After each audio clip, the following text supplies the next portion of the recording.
It's a bit odd having to talk about this topic, given that it's kind of been put to rest, but it's going to be revived. Mark my words, this is going to be revived. It's undeniable. People need to be, you need to be armed with the right arguments, and you need to understand why this is happening the way that it is, so you can have meaningful conversations in your real life.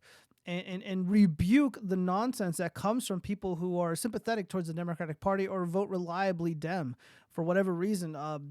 People need to just be armed with the facts. So a long time ago, I did a video just trashing Rene DiResta and a handful of other people because the Russia collusion nonsense, this phony baloney narrative about Trump colluding with the Russians or the Russians interfering in our electoral process, it was all bullshit. It was obvious that it was nonsense. It was all lies. It was manufactured to derail Trump's presidency and to harm Republicans and to stoke animus against Trump supporters, make them appear to be like traitors against their country and all this other nonsense. It was meant to be divisive.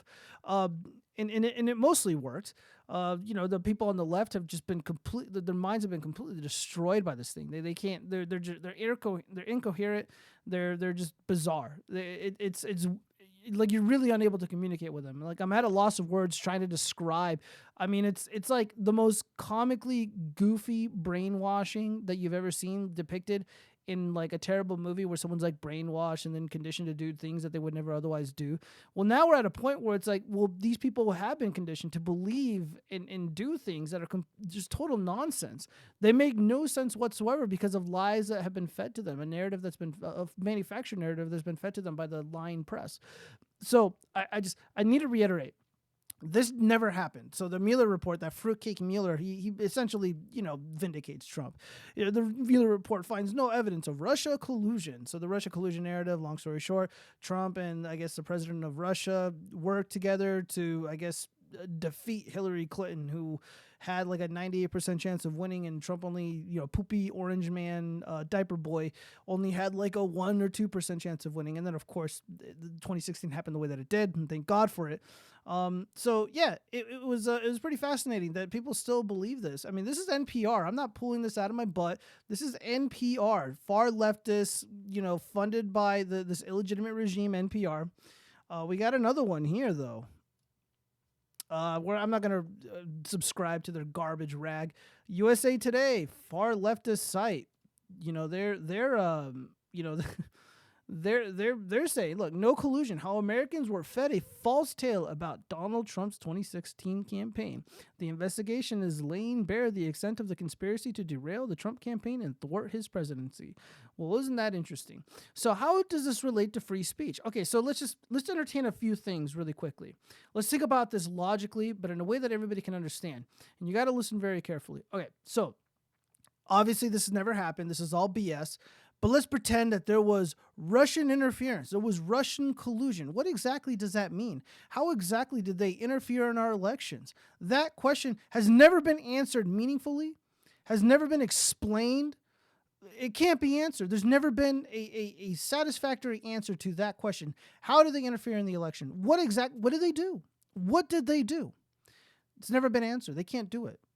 And you'll get some nonsense like, they interfered in our election. They were disinformation campaigns. They influenced the minds of Americans. They tricked them into voting for President Trump. Okay, well, again, let's pretend for a moment. Let's put on our pretend hats and let's pretend that happened. That these spooky Russian operatives overseas in St. Petersburg were able to trick enough Americans to, instead of voting, who otherwise would have voted for Hillary Clinton and instead voted for President Trump. Okay, so you convinced them or you tricked them to vote for President Trump because of things that they posted on the internet, because of things that they said online, because of videos they published on YouTube, etc., etc. Okay, if I buy that, what is in those videos? Give me examples of cite your source, and if you can do that, is it true? Yes or no? And they don't want to get to that point. They can't. They just want to say, just listen to us. The Russians, they did all these things and they tricked us and they gave us Trump. It wasn't because Trump, was a better campaigner. It wasn't because he was the superior candidate. It's because of those spooky Russians. They were doing all these nefarious things in the shadows. Just believe us. Okay. So let's pretend They were able to show us. They gave us examples of what the Russians said. And if it's true, then what's the problem? See, that's the thing. If it's truthful information, if it's funny, if it's transgressive or transformative art in some way, runs contrary to the Democratic Party's orthodoxy, they're going to want to censor it because let's just be honest. I mean, the Democratic Party is in disarray. They don't have a real message. They haven't had a real message since 2016.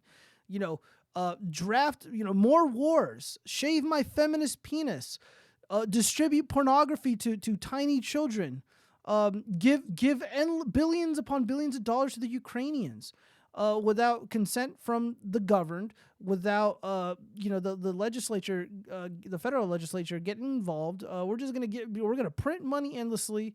We're gonna keep importing people from these violent foreign countries, and we're not going to vet them, and they're going to be able to do whatever they want. We're going to give them free housing, despite we have a massive homeless crisis in America. We have a drug epidemic in this country as well.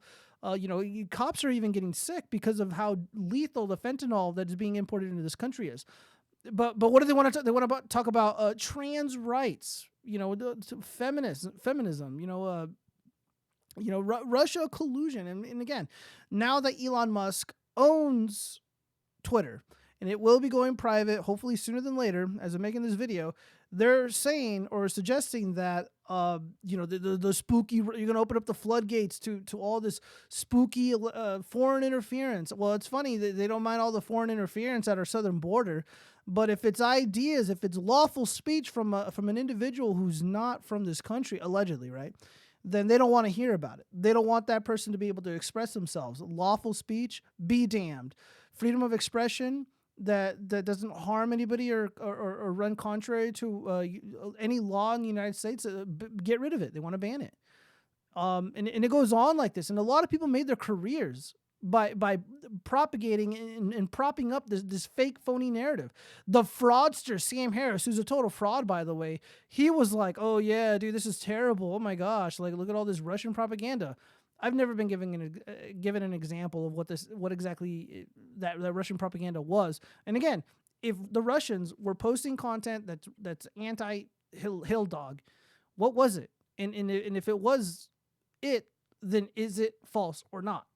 And if it's true, then what's the problem? Again, they don't want to answer any of these really simple questions. These simple questions. If it's true, then what's the fucking problem? So yeah, I want to go to this clip here.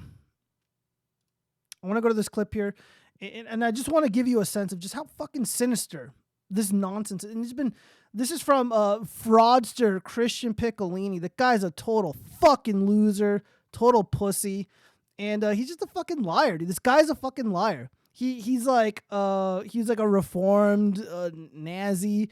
And he's like, dude, like, here's the deal. Like, this guy's like, oh my God, these right wingers they got little dicks and they're all sad and depressed and they're fucking losers. And the only reason why they believe what they believe is because they're losers and they're lonely and everyone else is cool and just like living their best lives, especially if they're non-white. But if you're like white and male and you vote for Trump and you wear the MAGA hat, then you're just a loser. And I'm trying to help those losers be cool like me and vote for Joe Biden and shave your feminist penis. Oh, let's listen to this garbage. Sorry, I'm going on. I'm getting riled up. This guy, I discovered that he was part of a ring of people that were very connected, and I found connections dating back to like 2010 that proved this, that had created tens of thousands of fake social media profiles. And, they were all very neo-Nazi and pro-Trump, and I started to really just track them, and I'm like, what the hell is this phenomenon? Why are all these, like, Trump voters, like, all of a sudden, like, having Make America Great Again hats with a swastika on it, and, having avatar, or names like Himmler, and so I started to track them, and I started to see this group form, and then I started to notice that their screen names and pictures were changing from white supremacist accounts to ISIS accounts, and then some of them would change to Black Lives Matter accounts, and then some of them would change to feminist accounts. And I started to see that the intention was just to put as much hateful information against these other groups out there to create this discord. And I started to pinpoint people. I actually found who the Russian guy was. He made a mistake in 2009 where he made a post using a screen name that he was still using, but it was attached to his real name. This was before, apparently, he went to go work for the FSB in Russia, where he graduated in linguistics from the University of Moscow.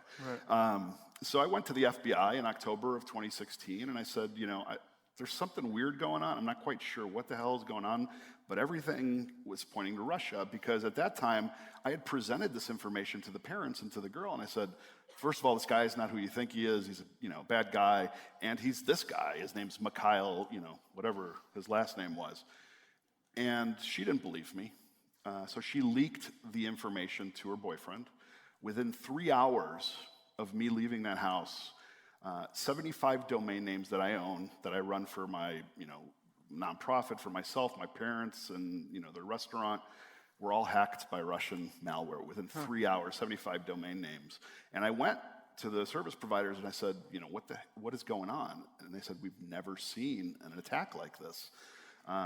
So at that point, I went to the FBI, this, again, still October 2016, and I said, I've got 33 gigs of screenshots, videos, chat conversations, phone calls, because now I was starting to antagonize these people to try and get more information. And I handed it over to them, and they said, thank you very much. We're busy reading Hillary's emails right now. We'll get to it. We'll get to it when we get to it. And then, I said, really, you should really look at this before Election Day, because I think there's something going on here.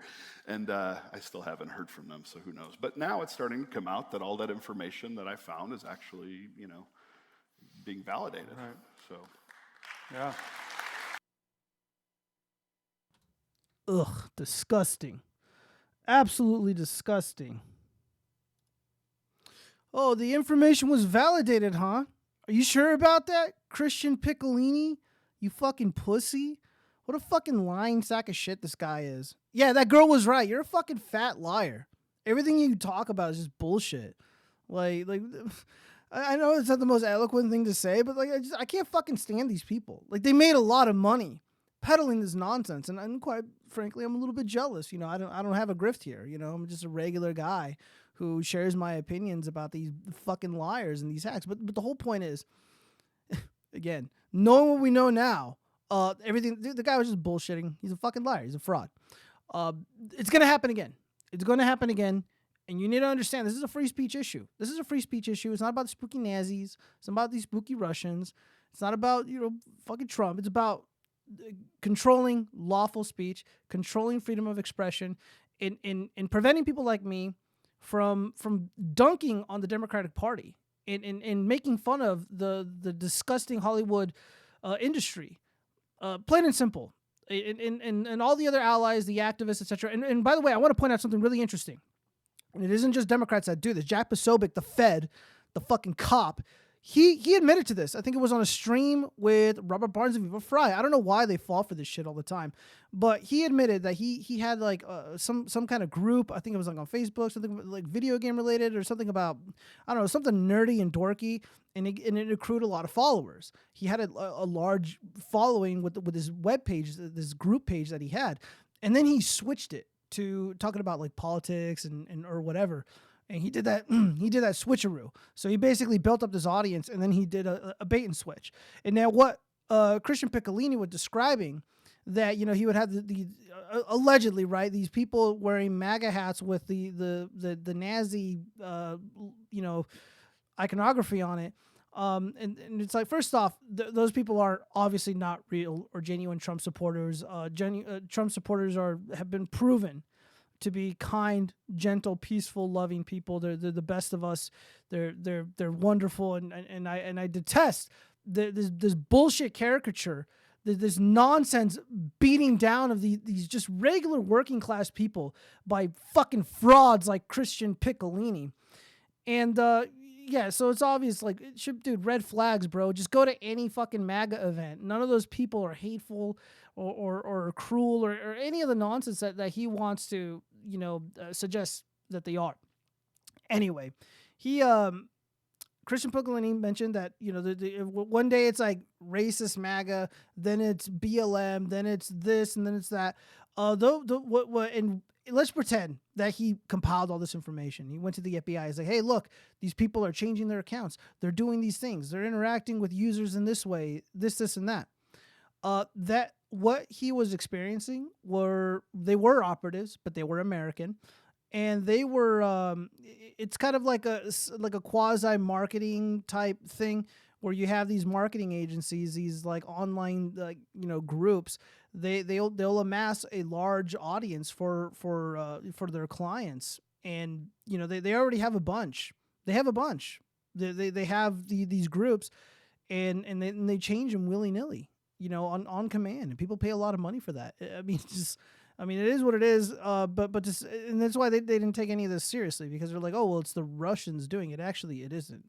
These are American companies that do this nonsense, and I smell perfume. What's going on? But anyways, this is gonna keep happening, you guys. This is gonna keep happening, and they're gonna blame the Russians for it. They're gonna stoke more bigotry and racism against peaceful Russian people, and I'm sick of it, man. I'm fucking sick of it.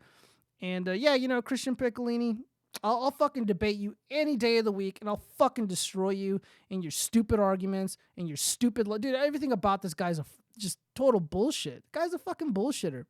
And you know what? But kudos to him, because he's taking money from these idiots on the left, all the Democrat douchebags. They eat up this nonsense. And it's just like, oh, yeah, man, like I was a right-wing Nazi, and I was so mean, and I was a loser, and everyone liked me or holds those beliefs are losers, but now I'm super cool because, I was voting for Hill Dog, and all the cool people do that, and all the mean people, they vote for Orange Man, and they have little dicks, and they're incel warriors, and blah, blah, blah, blah, blah. I'm just so sick of it. I'm just going to start roasting these pigs and not taking them seriously and exposing them at every chance that I get. And I got to do more videos about this free speech stuff that's been going viral because of Elon Musk. I mean, again, it just goes to show you that they're terrified of free speech. They're terrified of it. Donald Trump had the terrible ground game. He was a great campaigner, terrible ground game. And it was because of people like me who were able to game the algorithms on Reddit, on Twitter, and all these other sites, and were able to prop up the MAGA messaging and make it not just, relatable to people, but it was fucking hilarious. People were really receptive to the comedy. And it was funny. It was funny not just because of the way that we presented the joke, presented the memes. It was funny because it was true. A good joke is really, really funny if there's elements of truth to it. And I'll keep reporting on this stuff as it comes. But yeah, guys, just get ready, because there's gonna be a lot more of this shit. It's gonna be so much more of it. It's never gonna end. I don't know when it will. I mean, who knows? All right, guys, peace out.